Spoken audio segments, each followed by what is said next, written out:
Në këtë drejtim, ne po punojmë jashtëzakonisht shumë dhe intensivisht në mënyrë që sa më parë që t'jetë e mundur ta paraqesim përkatësisht ta dorëzojmë padinë në gjykatë, me që rast do të kërkojnë anulimin e vendimit të zyrës së rregullatorit të energjisë. Në bindjen tonë është marrë në shpërputhje me dispozitat respektive të ligjit edhe për sa i përket procesit të konsultimeve, mirë po edhe për sa i përket çështjes së respektimit të parimeve mbi bazën e cilave do të vendoset për çështjen e kësaj natyre.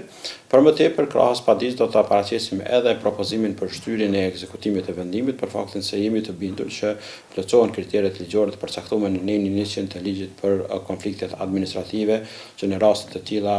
dëmi është jashtëzakonisht i madh që i bëhet palëve ndaj të cilave natyrisht afektohen, por njëkohësisht pezullimi i një vendimi të tillë nuk paraqet ndonjë dëm të madh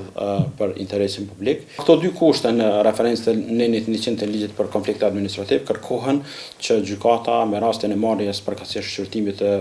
propozimit për shtyrjen e ekzekutimit të vendimit. Ne po punojmë shumë që ta bindim gjykatën që një vendim i tillë duhet të pezullohet për faktin se, siç e thash, ne jemi të bindur që plotësohen kërkesat përkatësisht kriteret ligjore dhe për këtë po punojmë së bashku me gjithë aktorët e përfshirë në këtë proces dhe unë jam optimist që do të arrijmë ta bindim gjykatën me prova, me argumente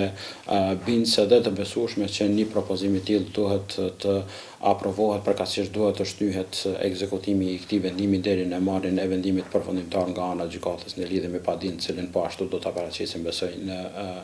kamës javës së ardhshme.